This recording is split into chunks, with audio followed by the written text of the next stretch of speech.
بسم الله الرحمن الرحيم. إمارة حبايب، إخوتي وأخواتي الكرام قيادة وشعبا في مصر الحبيبة، إخوتي وأخواتي السوريين اللاجئين في مصر والعالم، أرجوكم أن تستمعوا لهذا النداء شاكرا لكم حسن إصغائكم.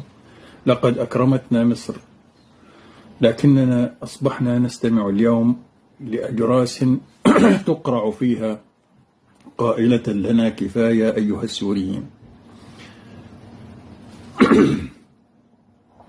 وبلادنا لا زالت تعاني من مشارط سايكس بيكو الجديدة للأسف، ولا نستطيع العودة إليها. لن أطيل على حضراتكم ولن أتكلم بعيدا عن الفكرة.